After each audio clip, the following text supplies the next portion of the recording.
Eram 2 da madrugada quando meu mundo desabou. Ouvi a voz da minha nora, Isabela, ao telefone. Amanhã a levaremos para o asilo. Já está tudo combinado. Meu sangue gelou. Peguei minha bolsa às pressas e escapei pela porta dos fundos. No dia seguinte, eles me procuravam desesperados, mas já era tarde demais para arrependimentos. Meu nome é Amália. Tenho 70 anos e, durante os últimos 5, morei na casa do meu filho, Caio, e de sua esposa, Isabela, em um bairro tranquilo de São Paulo. Pensei que era meu lar, pensei que era minha família. Quão enganada eu estava. Tudo começou quando fiquei viúva. Caio apareceu na minha porta com lágrimas nos olhos, dizendo que não podia me deixar sozinha, que eu era sua única família, que ele precisava de mim por perto. Suas palavras me comoveram tanto que vendi meu apartamento na Vila Madalena e me mudei com eles. No início, tudo parecia perfeito. Caio me tratava com carinho. Isabela sorria quando me via, e eu me sentia útil, ajudando nas tarefas domésticas e cuidando deles. Mas, lentamente, muito lentamente, os sorrisos começaram a desaparecer. As palavras doces se tornaram cortantes, os abraços se converteram em gestos vazios. E eu, como uma tola, continuava acreditando que era apenas uma fase ruim, que as coisas melhorariam. Isabela foi a primeira a mostrar sua verdadeira face. Começou com comentários aparentemente inocentes. Amália, você não acha que está comendo demais? Ou, talvez você devesse ficar no seu quarto quando tivermos visitas. A casa fica mais organizada assim. Caio nunca a contradizia. Pior ainda, começou a apoiá-la. Mãe, Isabela tem razão. É melhor você descansar mais. Descansar. Essa era a palavra favorita deles quando queriam que eu sumisse. Os meses passaram e as humilhações se intensificaram. Isabela parou de cozinhar para mim. Se quiser comer algo especial, pode preparar você mesma. Ela dizia com aquele sorriso falso que havia aperfeiçoado. Caio fingia não perceber quando chegava do trabalho e encontrava meu prato vazio na mesa enquanto eles terminavam de jantar. Já comeu, mãe? Perguntava distraidamente, sem realmente esperar uma resposta. Uma noite, enquanto lavava os pratos depois que eles foram para o quarto, ouvi suas vozes através da parede. Você não pode continuar assim para sempre, dizia Isabela. É um fardo pesado demais. Eu sei, respondia Caio, mas é minha mãe. Exato, é sua mãe, não minha. E eu não me casei com você para me tornar enfermeira de idosos. Minhas mãos tremeram enquanto segurava o prato. Enfermeira de idosos. Era isso que ela pensava de mim. Não uma sogra, não uma avó para seus futuros filhos, mas um fardo. As semanas seguintes foram um inferno. Isabela começou a me tratar como se eu fosse invisível. Passava por mim sem sequer me olhar. Quando eu lhe dirigia a palavra, respondia com monossílabos ou simplesmente me ignorava. Caio também não era melhor. Chegava do trabalho, beijava Isabela e me cumprimentava com um aceno de cabeça, como se eu fosse uma estranha em minha própria casa. Mas o que mais me doía era a maneira como falavam de mim quando pensavam que eu não podia ouvi-los. Ela está ficando mais lenta, dizia Isabela. Ontem levou 1 hora para fazer algo que normalmente faria em 20 minutos.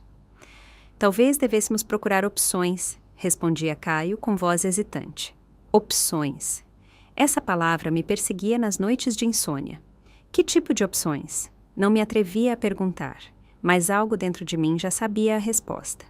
O que eles não sabiam, o que nunca se deram ao trabalho de descobrir, era que eu tinha meus próprios segredos. Segredos que guardava como cartas na manga para o dia em que precisasse delas. Durante meus 60 anos de casamento, meu falecido marido e eu fomos muito cuidadosos com nosso dinheiro. Tínhamos propriedades, investimentos, contas de poupança que haviam crescido silenciosamente ao longo dos anos. Quando vendi meu apartamento para me mudar com Caio, não gastei esse dinheiro, eu o investi, e ele havia crescido muito. Além disso, havia algo mais que eles desconheciam completamente, algo que poderia mudar tudo se eu algum dia decidisse revelar. Mas aquela noite de agosto, enquanto fingia dormir em meu pequeno quarto no final do corredor, ouvi passos na cozinha. Era Isabela falando ao telefone em voz baixa. Levantei-me silenciosamente e caminhei até a porta do meu quarto. Suas palavras chegaram aos meus ouvidos como punhais. Sim, já falei com a diretora. Ela pode recebê-la amanhã mesmo. Caio concorda. Só precisamos que ela assine os papéis. Uma pausa. Meu coração batia tão forte que temi que ela pudesse ouvi-lo. Não, ela não sabe de nada. Amanhã diremos que é apenas uma visita para conhecer o lugar. Uma vez que ela estiver lá, será mais fácil convencê-la a ficar. Outra pausa mais longa. Se me sinto mal? Por favor, estamos há 5 anos carregando ela. Já é hora de ela viver sua própria vida no lugar que lhe corresponde. Minhas pernas quase dobraram. O asilo. Eles iam me levar para um asilo sem me consultar, sem me dar opção, como se eu fosse um móvel velho do qual queriam se livrar. Naquele momento, soube que tinha que agir. Não podia ficar ali esperando que a manhã chegasse e me arrastassem como um animal para o matadouro. Muito lentamente, voltei para meu quarto e peguei minha bolsa. Dentro dela tinha meus documentos mais importantes, algum dinheiro em espécie e meu telefone. Era tudo o que eu precisava por enquanto. Esperei até ouvir Isabela subir as escadas e fechar a porta do quarto. Então, como uma ladra em minha própria casa, caminhei na ponta dos pés até a porta dos fundos. O ar noturno era fresco contra minha pele. Pela primeira vez em anos, respirei fundo e senti algo parecido com a liberdade. Não sabia exatamente para onde ia, mas sabia uma coisa com absoluta certeza. Não seria vítima de ninguém, nunca mais. Caminhei pelas ruas escuras durante 1 hora antes de pegar um táxi. Dei o endereço do hotel mais elegante da cidade, no bairro dos Jardins. Se iam me tratar como uma indigente, era hora de lembrá-los quem eu realmente era. O recepcionista me olhou estranhado quando cheguei às 3 da madrugada com apenas uma bolsa. Mas meu cartão de crédito falou por si só. Suíte presidencial. 2 noites para começar. Sentei-me naquela cama king size, naquela suíte que custava mais por noite do que Caio ganhava em uma semana. E pela primeira vez em anos, sorri de verdade. Às 6 da manhã, meu telefone começou a tocar. Caio. Deixei-o tocar. Ele ligou de novo. E outra vez, e outra vez. Depois, chegaram as mensagens. Mãe, onde você está? Estamos preocupados. Por favor, responda. Preocupados. Que palavra tão conveniente. Às 8, Isabela também começou a ligar. Sua voz nas mensagens de voz soava histérica. Amália, volte, por favor. Não sabemos o que aconteceu. Caio está desesperado. Desesperado. Certamente porque perceberam que o plano do asilo havia sido arruinado. Pediu café da manhã no quarto. Ovos beneditinos, salmão defumado, frutas frescas, café coado.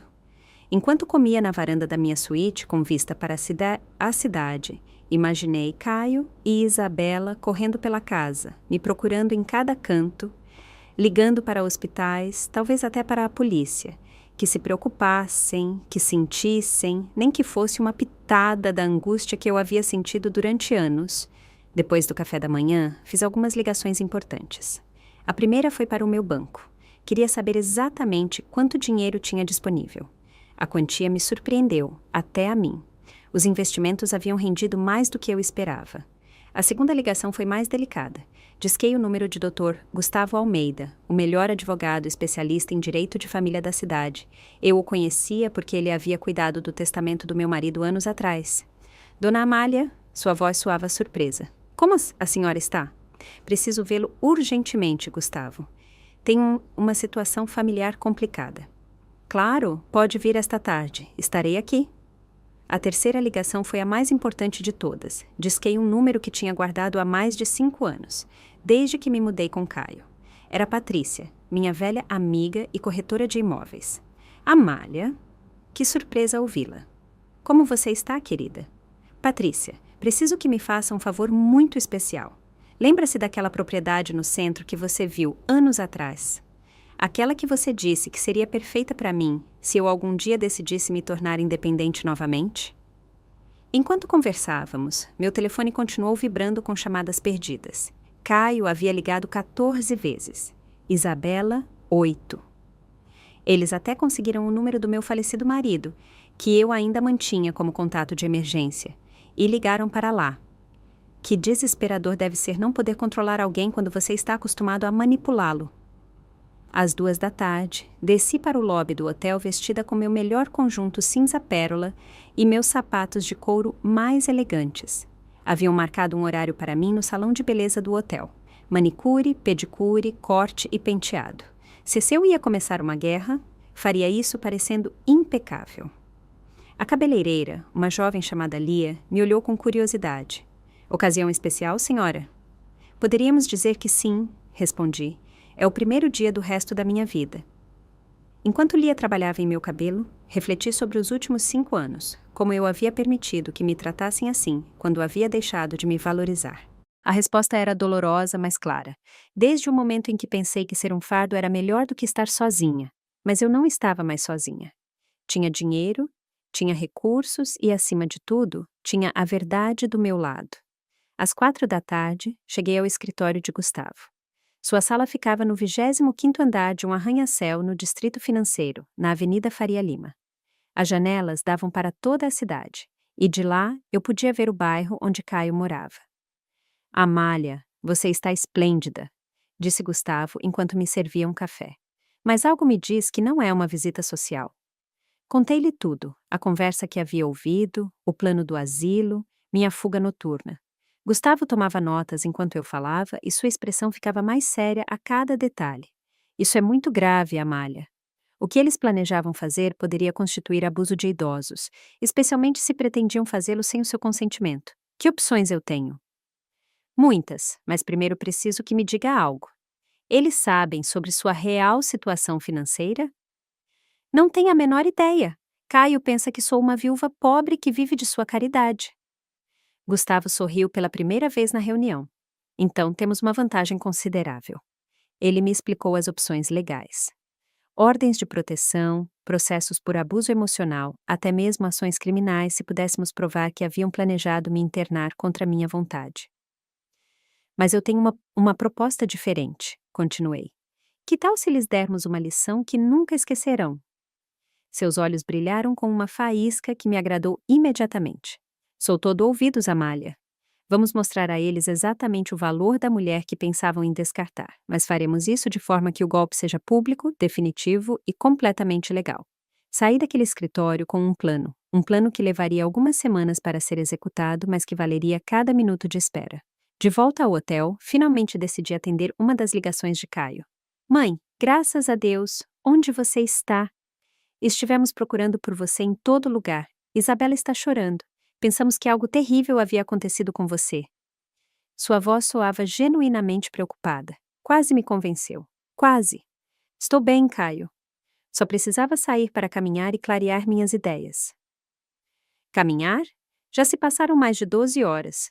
Onde você está exatamente? Em um lugar seguro. Não se preocupe comigo. Mãe, por favor, volte para casa. Podemos conversar sobre o que quer que esteja te incomodando. Conversar como se fosse tão simples. Sabe de uma coisa, Caio? Você tem razão. Precisamos conversar, mas não por telefone, pessoalmente e quando eu estiver pronta. Quando será isso? Em breve, muito em breve. Desliguei antes que ele pudesse responder. Naquela noite, enquanto jantava lagosta em minha suíte com vista para as luzes da cidade, brindei comigo mesma pela mulher que havia sido, pela mulher que estava recuperando e pela mulher em que estava me tornando. Caio e Isabela haviam cometido um erro fatal. Haviam subestimado a mulher errada. Os dias seguintes foram uma mistura de preparação estratégica e redescoberta pessoal. Cada manhã, eu acordava naquela suíte de luxo, pedia meu café da manhã no quarto e trabalhava em meu plano de batalha, enquanto Caio e Isabela continuavam ligando desesperadamente. Suas mensagens haviam evoluído da preocupação para a súplica e depois para algo que soava perigosamente próximo a ameaças veladas. Mãe, isso não tem mais graça, dizia Caio em sua última mensagem. Isabela está doente dos nervos. Você precisa voltar agora mesmo, ou teremos que tomar medidas mais drásticas. Medidas mais drásticas? Como me levar para o asilo à força? Que previsíveis eles eram. Mas havia algo que eles não sabiam, algo que eu havia descoberto durante minhas conversas com Gustavo. Acontece que a casa onde haviam morado todos esses anos, A casa que Caio considerava sua, na verdade tinha uma história mais complicada. Quando meu marido morreu, ele deixou essa propriedade em um fideicomisso em meu nome. Caio podia morar lá enquanto eu estivesse viva e consentisse. Mas, tecnicamente, legalmente, a casa era minha.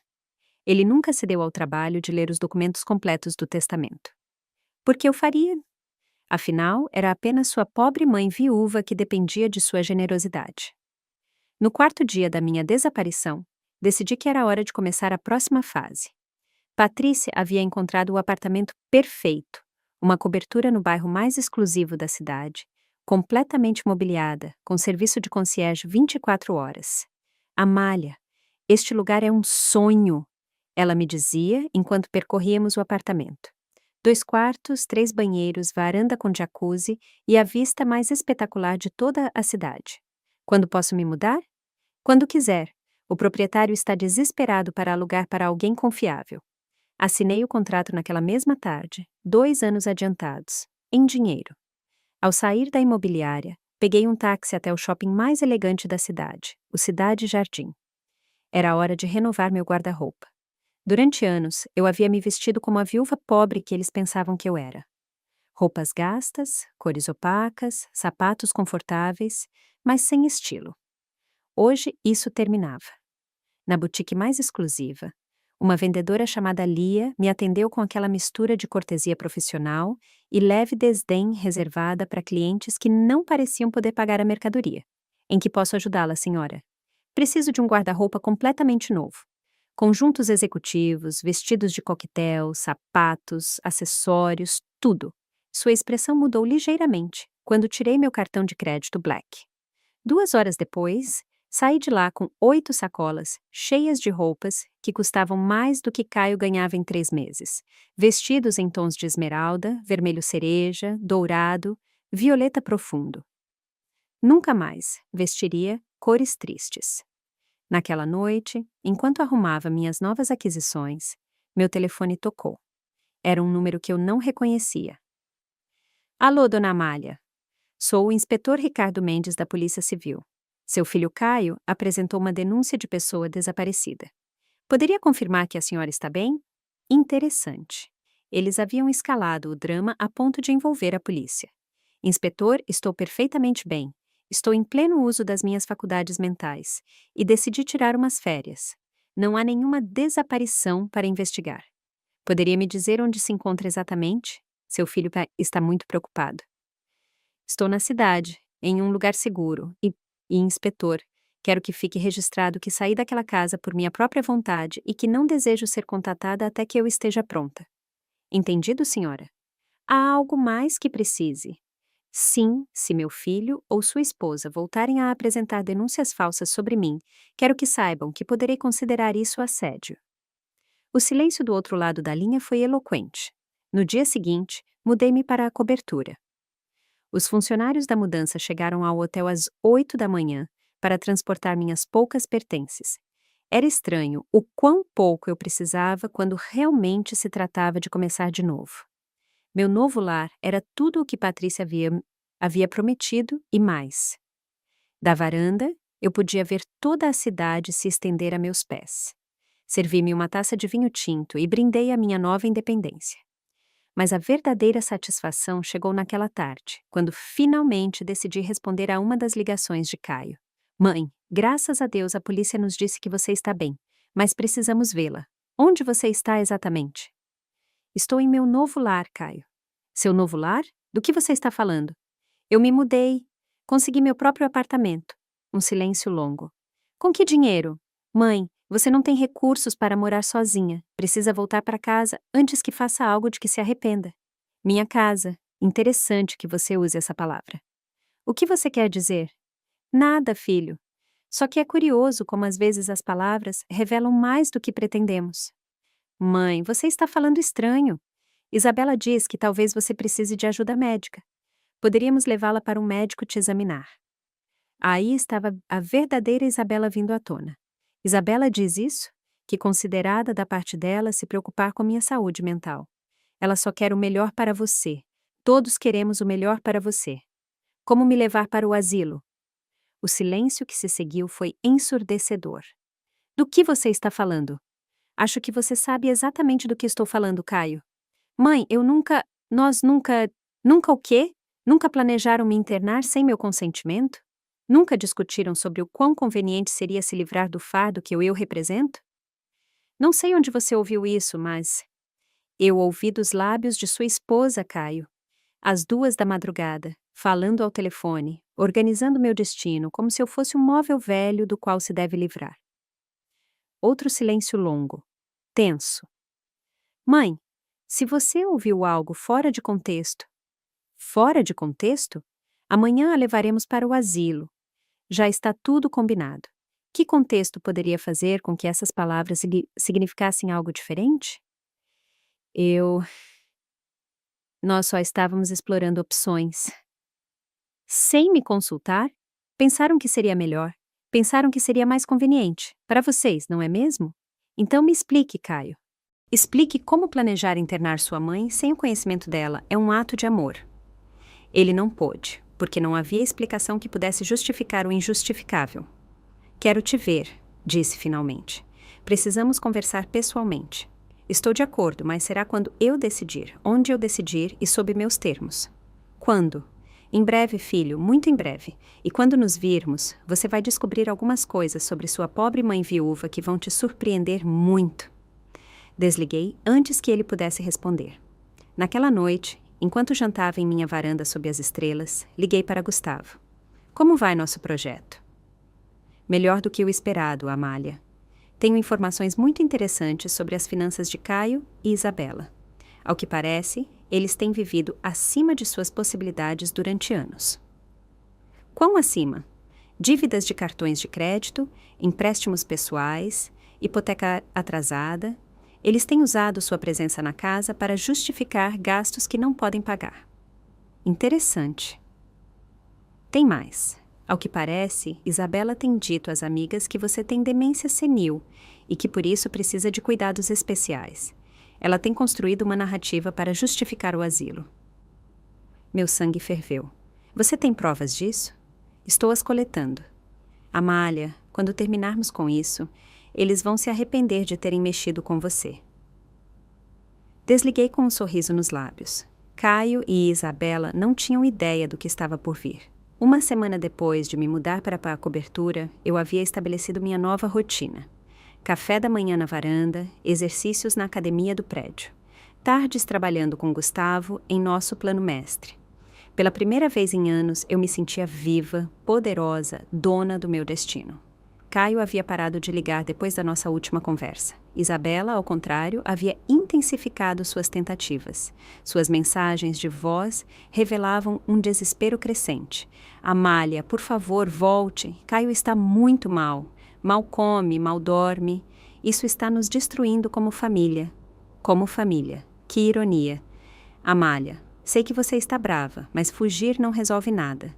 Somos adultos, podemos conversar como pessoas civilizadas. Pessoas civilizadas, como quando planejavam me internar sem meu consentimento. Mas a mensagem que mais me chamou a atenção chegou em uma quinta-feira à noite. Amália, preciso ser honesta com você. Caio está considerando te denunciar como mentalmente incapacitada. Ele diz que seu comportamento demonstra que você não pode tomar decisões racionais. Por favor, volte antes que isso saia do controle. Aí estava a verdadeira Isabela, a ameaça velada envolvida em falsa preocupação. Reencaminhei a mensagem para Gustavo imediatamente. Perfeito, ele me disse quando liguei. Isso é exatamente o que precisávamos. Eles estão cavando a própria cova. Como assim? Se Caio tentar te declarar mentalmente incapacitada, teremos motivos para um processo por difamação e abuso de idosos. Mas mais importante, seria o momento perfeito para revelar sua verdadeira situação financeira. Já tem tudo pronto para a fase 2? Tudo está preparado. Tem certeza de que quer fazer isso em público? Absolutamente. Quero que seja tão humilhante para eles quanto foi para mim ouvir seus planos naquela noite. O plano era simples, mas devastador. Patrícia havia organizado uma exposição de propriedades de luxo no hotel mais exclusivo da cidade, o Palácio Tangará. Caio e Isabela haviam sido convidados especificamente com a desculpa de que havia uma oportunidade de investimento que poderia interessá-los. O que eles não sabiam era que eu seria a apresentadora principal do evento. O dia chegou mais rápido do que o esperado. Vesti meu conjunto novo cor esmeralda, sapatos de salto alto e joias que havia comprado especialmente para tal ocasião. No espelho, vi uma mulher que não reconhecia. Elegante, poderosa, intimidante. Cheguei ao hotel 1 hora antes dos convidados. O salão estava perfeitamente preparado. Mesas com informações de propriedades, canapés, champanhe e uma tela gigante onde seriam projetadas as apresentações. Patrícia revisava os últimos detalhes quando Gustavo chegou com uma pasta cheia de documentos. Pronta para o show? Ele me perguntou. Mais do que pronta. Às 7, os convidados começaram a chegar. Empresários, investidores, pessoas abastadas que realmente estavam interessadas nas propriedades. E então, às 7h30, os vi entrar. Caio usava seu único terno bom, aquele que usava para casamentos e enterros. Isabela havia tentado parecer elegante com um vestido vermelho que provavelmente havia comprado em liquidação. Eles pareciam completamente deslocados entre a elite financeira da cidade. Observei-os do outro lado do salão enquanto procuravam com o olhar quem os havia convidado. Seus rostos mostravam uma mistura de nervosismo e emoção. Provavelmente pensavam que alguém havia reconhecido seu potencial de investimento. Patrícia subiu ao pequeno palco para dar as boas-vindas. Senhoras e senhores, bem-vindos à nossa exposição exclusiva de propriedades premium. Esta noite, temos a honra de apresentar uma seleção cuidadosamente escolhida dos melhores investimentos imobiliários da cidade. Caio e Isabela sorriam nervosamente, tentando se misturar com os outros convidados. Mas antes de começar com as propriedades, continuou Patrícia, quero apresentar-lhes uma mulher extraordinária, uma investidora visionária que recentemente decidiu expandir significativamente seu portfólio imobiliário. Por favor, demos as boas-vindas à senhora Amália Azevedo. O aplauso do público me acompanhou enquanto eu subia ao palco. Da minha posição elevada, podia ver perfeitamente os rostos de Caio e Isabela. Primeiro, confusão. O que sua pobre mãe viúva fazia em um evento de investimentos de luxo? Depois, reconhecimento. Era realmente eu, mas transformada, elegante, falando com confiança diante de uma plateia de elite. Finalmente, horror, quando começaram a entender as implicações do que estavam vendo. Boa noite, comecei, minha voz clara e firme. Durante os últimos 5 anos, aprendi muito sobre o valor real das coisas. Acima de tudo, aprendi que às vezes as pessoas mais próximas a nós podem ser as que menos nos conhecem. Olhei diretamente para onde estavam Caio e Isabela. Seus rostos haviam perdido toda a cor. Decidi compartilhar minha história com vocês porque acredito que ela ilustra perfeitamente por que é tão importante manter nossa independência financeira. Não importa a nossa idade. A audiência lhe escutava atentamente. Alguns já haviam notado para onde eu dirigia meu olhar. Há 5 anos, decidi me mudar com meu filho e sua esposa. Vendi minha propriedade e pensei que seria lindo viver em família. O que eu não esperava era descobrir que minha presença havia se tornado um fardo para eles. Um murmúrio percorreu o salão. Esta não era a típica apresentação de investimentos que esperavam. Há 2 semanas, ouvi por acaso uma conversa telefônica. Minha nora estava organizando meu internamento em um asilo sem meu conhecimento nem consentimento. Amanhã a levaremos para o asilo. Já está tudo combinado. Foram suas palavras exatas. O murmúrio se intensificou. Alguns convidados começaram a olhar ao redor, tentando identificar os protagonistas da história. Caio tentou se mover em direção à saída, mas Isabela o deteve. Provavelmente pensou que confirmaria sua culpa. Naquela noite, tomei uma decisão. Em vez de me tornar vítima do plano deles, decidi lembrá-los de algo que haviam esquecido completamente. Fiz uma pausa dramática, que a mulher que planejavam descartar como um estorvo tinha recursos próprios. Recursos consideráveis. Gustavo apareceu ao lado do palco com a pasta de documentos. Esta noite, comprei 3 propriedades nesta exposição. Continuei. Uma cobertura no distrito financeiro, uma casa de campo na serra e um edifício comercial no centro. Investimento total. Milhões de reais em dinheiro. O silêncio no salão era absoluto. Caio parecia que ia desmaiar. Isabela tinha a boca aberta.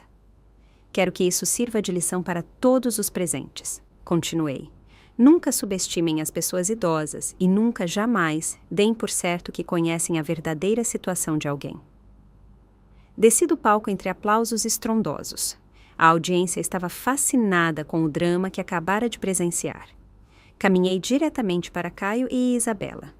Outros convidados já haviam percebido quem eles eram e os olhavam com uma mistura de curiosidade e desprezo. "Olá, filho", eu disse com voz calma. Surpreso em me ver, Caio me olhava como se tivesse visto um fantasma. Seu rosto havia passado do branco para o vermelho e depois para um verde doentio. Isabela, por sua vez, parecia uma estátua de mármore, completamente paralisada. "Mãe", sussurrou Caio, o que é tudo isso? Isso, meu filho, é a realidade. A realidade que vocês nunca se deram ao trabalho de conhecer."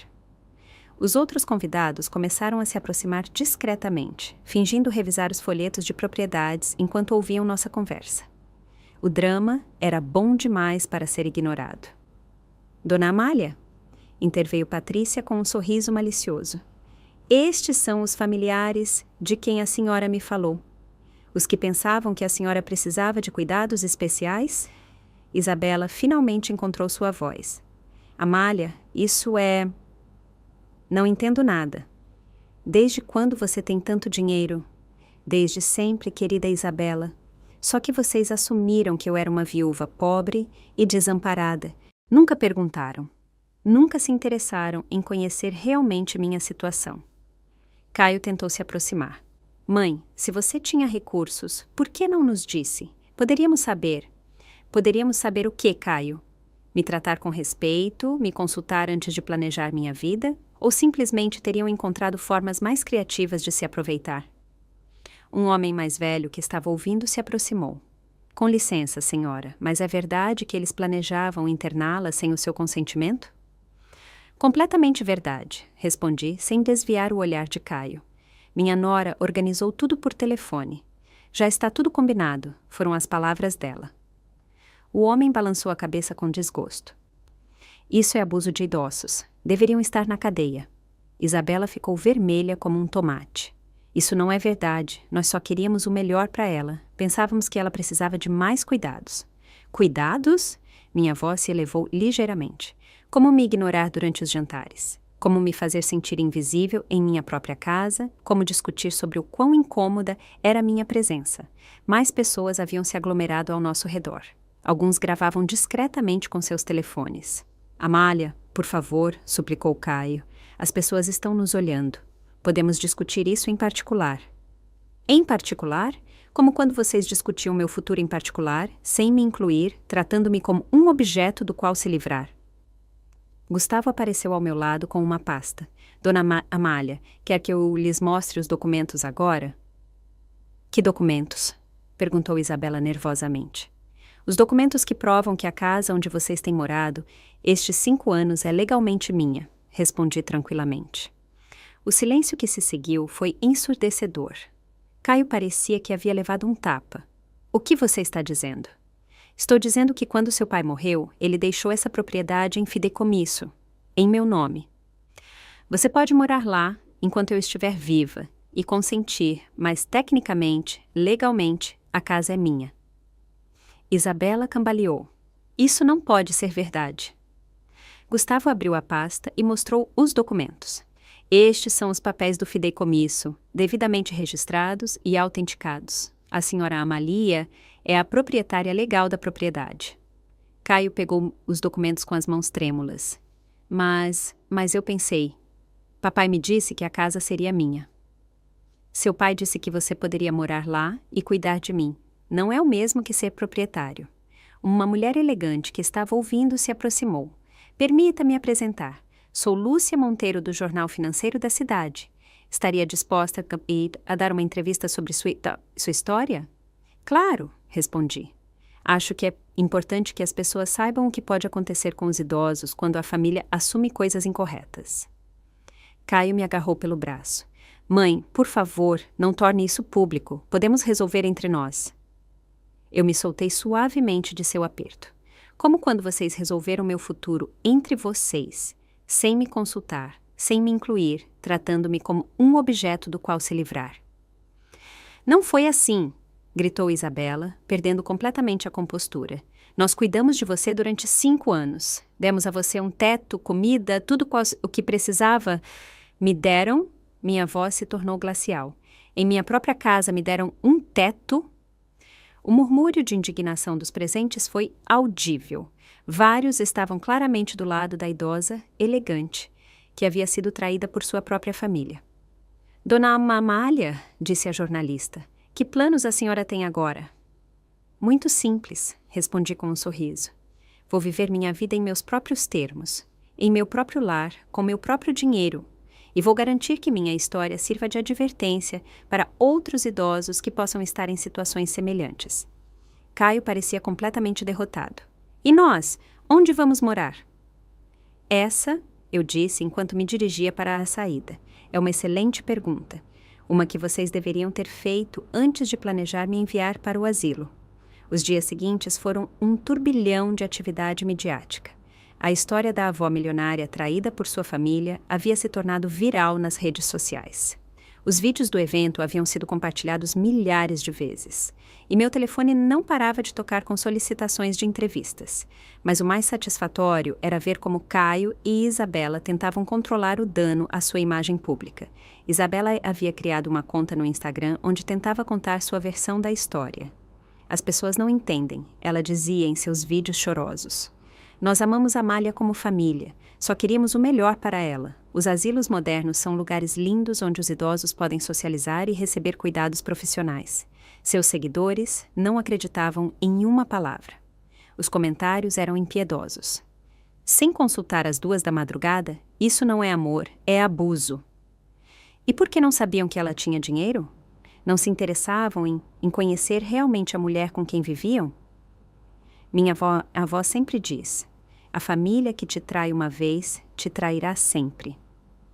Caio havia optado por uma estratégia diferente. Havia começado a me ligar diretamente, deixando mensagens cada vez mais desesperadas. Mãe, isso está saindo do controle. Isabela está recebendo ameaças na internet. As pessoas nos reconhecem na rua e nos insultam. Por favor, diga algo público para acalmar as águas. Acalmar as águas. Depois de 5 anos de humilhações, queriam que eu os defendesse publicamente. A mensagem que mais me impactou chegou 1 semana depois do evento. Mãe, perdemos o emprego. Isabela foi demitida porque a história chegou ao escritório dela. A mim, pediram para pedir demissão porque minha situação familiar estava afetando a imagem da empresa. Não temos dinheiro para pagar o aluguel se tivermos que nos mudar. Por favor, nos ajude. Ajudá-los. Que curioso como mudavam de tom quando precisavam de algo. Naquela tarde, eu tinha programado a entrevista mais importante até o momento. O programa de televisão matutino mais assistido do país. Lúcia havia providenciado que fosse ao vivo da minha cobertura para mostrar minha nova vida. Preparei-me cuidadosamente. Vestido violeta, joias elegantes, maquiagem perfeita.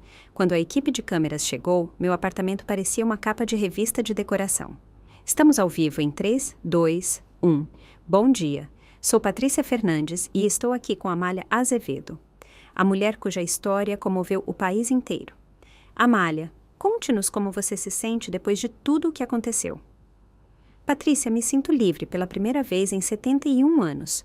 Livre para viver sem me desculpar por existir. Livre para tomar minhas próprias decisões. Livre para ser tratada com o respeito que mereço. Sua nora Isabela tem dado entrevistas dizendo que vocês só queriam protegê-la, que o asilo era para o seu bem-estar.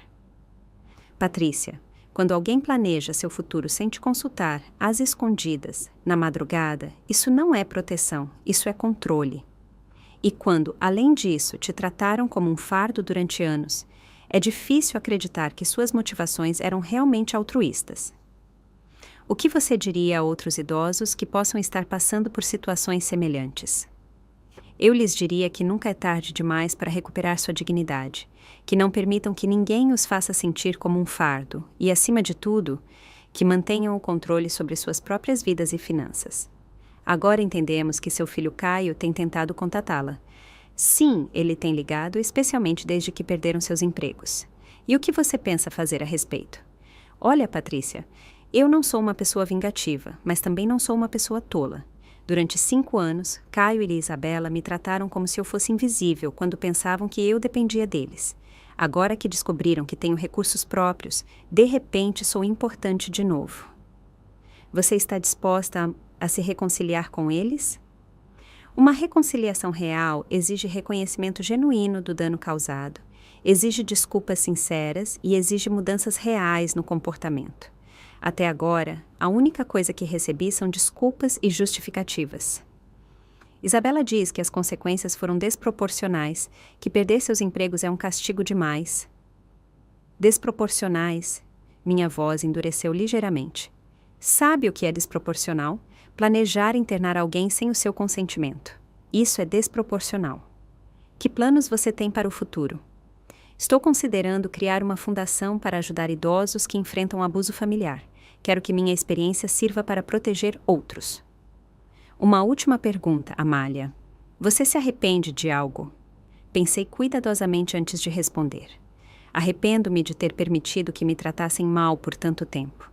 Arrependo-me de ter perdido 5 anos me sentindo como um fardo, quando na verdade eu era uma mulher independente e capaz. Mas não me arrependo de ter tomado o controle da minha vida. Quando a entrevista terminou, meu telefone explodiu com mensagens, centenas de pessoas compartilhando suas próprias histórias, agradecendo por falar publicamente, oferecendo apoio. Mas a mensagem que mais me chamou a atenção veio de um número desconhecido. Dona Amália, sou Ricardo, jornalista investigativo. Tenho informações sobre as finanças de seu filho que acredito que a interessariam. Poderíamos conversar? Sorri enquanto discava o número. Caio e Isabela ainda não tinham visto nada. A reunião com Ricardo foi reveladora de maneiras que eu não esperava. Ele chegou à minha cobertura com uma pasta cheia de documentos e uma expressão séria que me deixou imediatamente em alerta. Dona Amália, depois de sua entrevista televisiva, decidi investigar mais profundamente a situação de sua família. O que encontrei é preocupante. Ele sentou-se à minha frente na sala e abriu a pasta sobre a mesa de vidro. Durante os últimos 5 anos, Caio e Isabela têm usado sua presença na casa para obter créditos e empréstimos, que não poderiam ter conseguido de outra forma. O que você quer dizer exatamente? Eles apresentaram documentos onde a declaravam como dependente econômica com problemas de saúde mental. Isso lhes permitiu acessar programas governamentais de assistência familiar, deduções fiscais por cuidado de idosos e empréstimos preferenciais. Meu sangue começou a ferver. Estão dizendo que se beneficiaram economicamente de fingir que eu tinha problemas mentais? Exatamente. Aqui estão as declarações fiscais dos últimos 3 anos. Receberam deduções por gastos médicos que nunca existiram, subsídios por cuidado de idosos que nunca proporcionaram realmente e vários empréstimos que justificaram, dizendo que precisavam do dinheiro para seus gastos de cuidado. Revisei os documentos com incredulidade. Havia notas fiscais médicas falsas, recibos de medicamentos que eu nunca havia tomado, até mesmo relatórios de um psiquiatra que supostamente me tratava por demência senil. Como você conseguiu tudo isso? Tenho contatos em várias instituições. Quando uma história se torna pública como a sua, às vezes as pessoas que antes guardavam silêncio decidem falar. Ricardo tirou mais papéis. Mas há algo mais grave. Isabela tem administrado um blog há 2 anos onde documenta sua heróica luta cuidando de sua sogra com demência. Ele me mostrou impressões do blog. O título era Vivendo com Amália, o diário de uma nora dedicada. Li algumas entradas com horror crescente. Hoje Amália teve outro episódio. Não lembrava onde havia colocado seus remédios e me culpou de tê-los escondido. É tão difícil manter a paciência quando a doença a torna tão agressiva. Caio está exausto. Trabalhar o dia todo e depois vir para casa lidar com as mudanças de humor de sua mãe está acabando com ele. Mas seguimos em frente por amor. Os médicos dizem que a condição de Amália vai piorar. Estamos considerando opções de cuidado profissional. É desolador, mas talvez seja o melhor para todos. Tudo isso é inventado? Perguntei, embora já soubesse a resposta. completamente fabricado. Mas aqui está o interessante. O blog gerou receita, tem patrocinadores, links de afiliados, até mesmo uma conta de doações para ajudar com os gastos médicos de Amália. Quanto dinheiro eles ganharam com isso? Aproximadamente R$100 mil nos últimos 2 anos. Fiquei sem palavras. Não só haviam planejado se livrar de mim, mas haviam lucrado com mentiras sobre minha saúde mental durante anos. Tem mais, continuou Ricardo. Isabela também criou um perfil em uma plataforma de crowdfunding há 6 meses. Estavam arrecadando dinheiro para reformar a casa e torná-la mais segura para uma pessoa com demência. Quanto arrecadaram? R$50 mil até agora. Era demais. Levantei-me do meu assento e caminhei até a janela. A vista da cidade, que antes me acalmava, agora parecia embaçada pela raiva. O que posso fazer legalmente com esta informação? Muito. Fraude, estelionato, apropriação indébita, difamação. Poderíamos construir um caso sólido que poderia resultar em acusações criminais. Meu telefone tocou naquele momento. Era Caio, provavelmente ligando pela 10ª vez naquela semana. Desta vez, decidi atender. Sim? Mãe, graças a Deus que você atende. Precisamos conversar urgentemente. Estou ocupada, Caio. Mãe, por favor, Isabela está tendo ataques de pânico. Os haters na internet estão publicando nosso endereço. Ontem à noite alguém jogou ovos na casa. Que pena. Mãe, somos sua família. Você não pode ficar bem com o que está acontecendo conosco. Minha família? A família que me diagnosticou com demência senil sem meu conhecimento para obter benefícios econômicos? Um silêncio longo. Do que você está falando? Estou falando do blog da Isabela. Estou falando das declarações fiscais falsas. Estou falando dos empréstimos que obtiveram mentindo sobre minha condição mental. Mãe, eu não sei nada disso. Não sabe nada do blog Vivendo com Amália, onde sua esposa documenta meus supostos episódios de demência, não sabe nada das doações que tem recebido para meus cuidados médicos, não sabe nada das notas fiscais médicas falsas que apresentaram para obter deduções fiscais. Desta vez, o silêncio foi ensurdecedor. Caio, tenho aqui sentado um jornalista investigativo com documentos que provam tudo o que acabei de dizer. Quer continuar mentindo? Mãe, se há algo irregular, foi ideia da Isabela. Eu não sabia os detalhes. Não sabia os detalhes de roubar dinheiro usando meu nome. Não sabia os detalhes de inventar uma doença mental que eu não tenho. Isabela disse que isso era legal. Disse que, como você morava conosco, tínhamos direito a esses benefícios. E o blog também era legal? Mentir publicamente sobre minha saúde mental para ganhar dinheiro? Mãe, eu não lia o blog. Isabela cuidava dessas coisas. Caio, sabe qual é a diferença entre você e eu? Qual? Que quando eu cometo um erro, eu o reconheço e me responsabilizo. Você, em vez disso, sempre encontra alguém para culpar. Mãe, por favor, podemos resolver isso? Não, Caio, não podemos. Isso se resolve com a justiça. Desliguei e olhei para Ricardo. Quando podemos apresentar as ações? As ações foram apresentadas em uma terça-feira pela manhã. Gustavo havia trabalhado a noite toda para preparar os documentos. Fraude fiscal, estelionato, difamação, apropriação indébita de identidade e abuso de idosos. Era um arsenal legal que deixaria Caio e Isabela sem escapatória. Mas antes que os documentos chegassem às mãos deles, eu tinha uma última carta a jogar. Você tem certeza de que quer tornar isso público? Perguntou Ricardo enquanto preparava o equipamento de gravação na minha sala. Completamente segura. As pessoas que doaram dinheiro acreditando nas mentiras de Isabela merecem saber a verdade. Havíamos decidido fazer uma transmissão ao vivo pelas redes sociais. Em apenas 2 horas, mais de 50 mil pessoas haviam se registrado para assisti-la. A história havia capturado a atenção nacional. Estamos ao vivo em 3, 2, 1. Boa tarde, sou Amália Azevedo e hoje vou compartilhar com vocês informações que mudarão completamente o que pensavam sobre minha situação familiar. Olhei diretamente para a câmera. Durante os últimos dias, um jornalista investigativo descobriu que meu filho e minha nora têm mentido sobre minha saúde mental durante anos para obter benefícios econômicos. Mostrei uma cópia do blog da Isabela. Minha nora Isabela criou um blog chamado Vivendo com Amália, onde inventou uma versão completamente falsa da minha vida. Segundo seus escritos, eu sofro de demência senil. Tenho episódios agressivos e requeiro cuidados médicos constantes. Nada disso é verdade. Como podem ver nesta transmissão, estou em perfeito estado mental. Gerencio minhas próprias finanças, vivo independentemente e tomo todas as minhas decisões sem ajuda. Li uma das entradas do blog. Hoje Amália teve outro episódio. Não lembrava onde havia colocado seus remédios e me culpou de tê-los escondido. Esta entrada está datada do dia em que eu estava em Nova York fechando um investimento imobiliário. Os comentários ao vivo se multiplicavam por segundos. As pessoas estavam indignadas. Mas a mentira vai além do blog.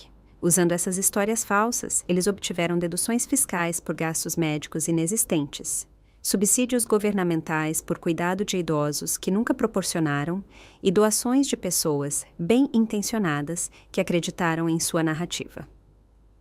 Mostrei os documentos fiscais. No total, eles obtiveram aproximadamente R$150 mil mentindo sobre minha condição mental. Meu telefone começou a tocar insistentemente. Era Caio, provavelmente vendo a transmissão em pânico. Vejo que meu filho está tentando me ligar agora mesmo, eu disse, mostrando o telefone para a câmera. Provavelmente para me pedir para parar esta transmissão. Decidi atender e colocar no viva voz. Mãe, por favor, pare essa transmissão. Você está destruindo nossas vidas. Olá, Caio. Estou ao vivo com 50 mil pessoas. Há algo que você queira dizer publicamente sobre o blog da Isabela e o dinheiro que obtiveram mentindo sobre minha saúde? Mãe, eu não sabia que você estava ao vivo. Desligue agora mesmo. Por que eu desligaria? Você tem medo que as pessoas ouçam sua versão dos fatos? Tudo isso é culpa da Isabela. Eu não sabia nada do blog. Ela cuidava dessas coisas. Os comentários explodiram. As pessoas não podiam acreditar que ele estava culpando a esposa ao vivo. Caio, então você admite que a Isabela mentiu sobre minha condição mental? Eu não sei o que admitir, só pare essa transmissão. Admitem que receberam dinheiro sob falsos pretextos? Mãe, por favor, é uma pergunta simples, Caio. Sim ou não? Um silêncio longo. Depois, ouvimos a voz de Isabela gritando ao fundo. Desligue! Não diga mais nada! Essa é a Isabela? Perguntei. Quer se juntar à conversa? Tenho certeza de que as 50 mil pessoas que nos veem teriam perguntas interessantes para ela. Não! Gritou Isabela. Caio, desligue agora! Isabela, eu disse, elevando a voz. Poderia explicar à audiência por que você inventou histórias sobre minha demência? Poderia explicar como justifica o dinheiro que ganhou com essas mentiras? Você não tem o direito de arruinar nossas vidas assim, gritou Isabela, pegando o telefone. Não tenho direito depois que vocês arruinaram a minha durante 5 anos. Nós cuidamos de você. Demos a você um lar.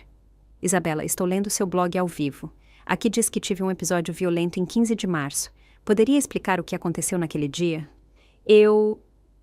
Isso foi porque... Acontece que naquele dia eu estava em Miami visitando meu corretor de investimentos. Tenho recibos, fotos, testemunhas. Esses detalhes não importam. Não importa mentir sobre a saúde mental de alguém? Não importa? Você nos abandonou. Desapareceu na noite como uma ladra. Isabela, eu fui embora porque ouvi sua conversa telefônica planejando me internar em um asilo sem meu consentimento. Era o melhor para você. O melhor para mim ou o mais conveniente para vocês? A ligação foi cortada abruptamente. Os comentários enlouqueceram. As pessoas aplaudiam virtualmente, compartilhavam a transmissão, expressavam seu apoio. Como podem ver, continuei calmamente. É difícil manter as mentiras quando você é confrontado com evidências reais. Esta transmissão não é apenas minha história pessoal, é sobre algo muito maior. O abuso sistemático de idosos por parte de familiares que se aproveitam de sua vulnerabilidade percebida. Amanhã, meus advogados apresentarão ações formais contra Caio e Isabela por fraude, estelionato e difamação. Todo o dinheiro que obtiveram fraudulentamente será devolvido às instituições correspondentes e às pessoas que doaram, acreditando em suas mentiras.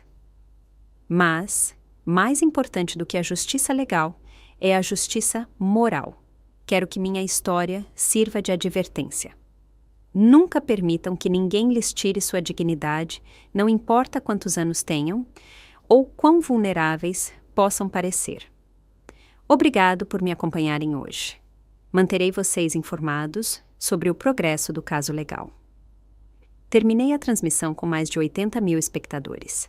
Meu telefone explodiu imediatamente com mensagens de apoio, ofertas de entrevistas e contatos de outros idosos compartilhando suas próprias histórias, mas a mensagem que mais me satisfez chegou 1 hora depois. Era da plataforma de crowdfunding informando-me que haviam fechado a conta de Isabela e congelado os fundos pendentes de distribuição. A justiça finalmente estava começando. 6 meses depois, estava sentada na varanda da minha cobertura, desfrutando do café da manhã enquanto lia as notícias do dia.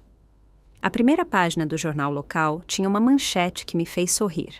Casal condenado à prisão por fraude contra a idosa. Caio havia recebido 2 anos de prisão. Isabela, como a mente por trás do esquema, havia recebido 3 anos e meio.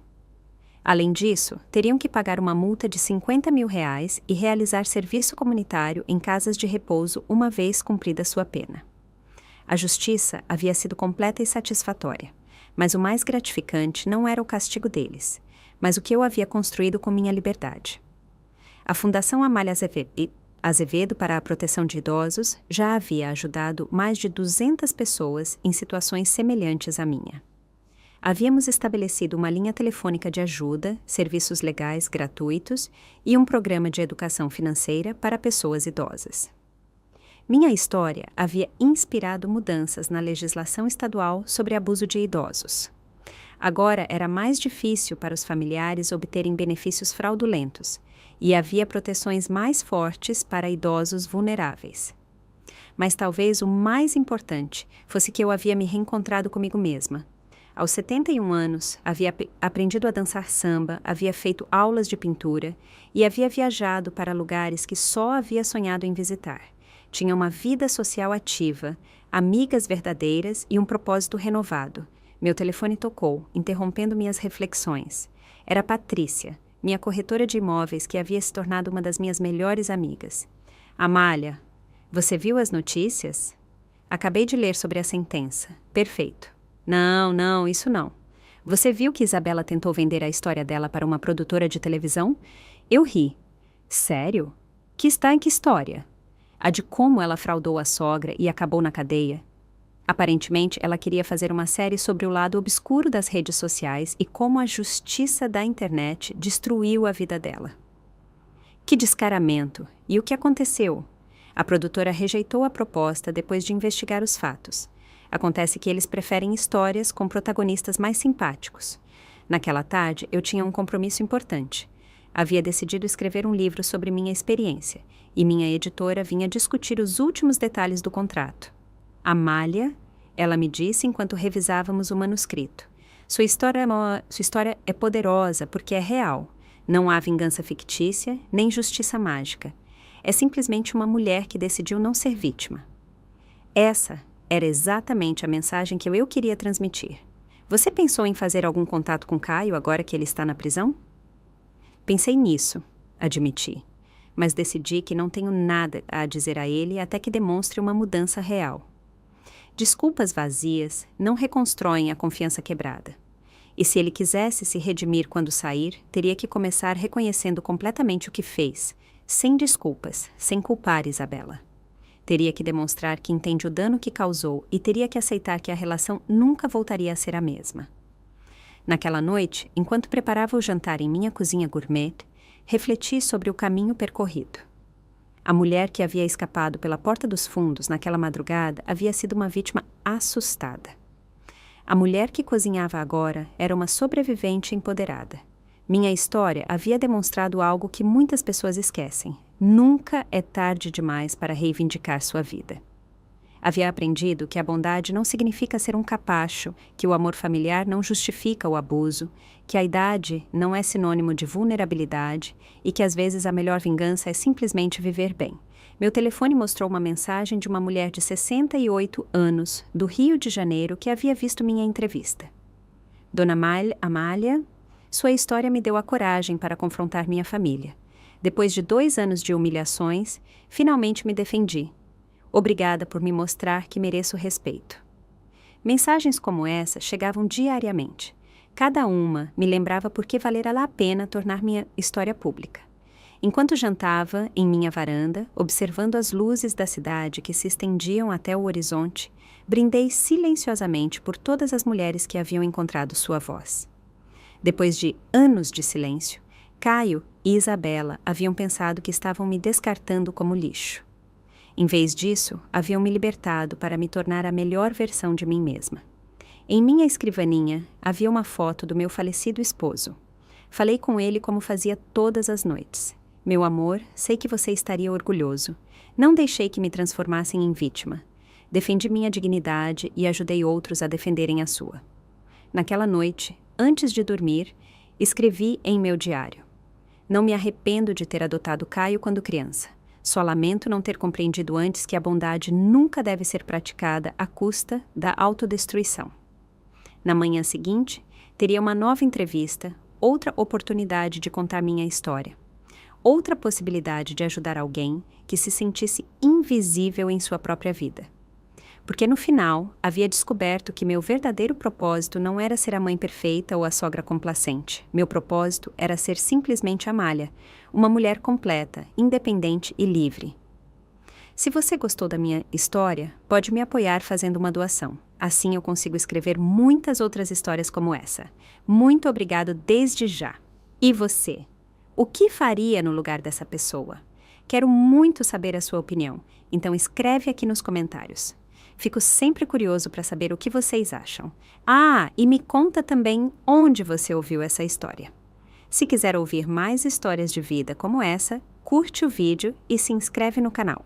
Tem muitas outras esperando por você. Um grande abraço e até a próxima!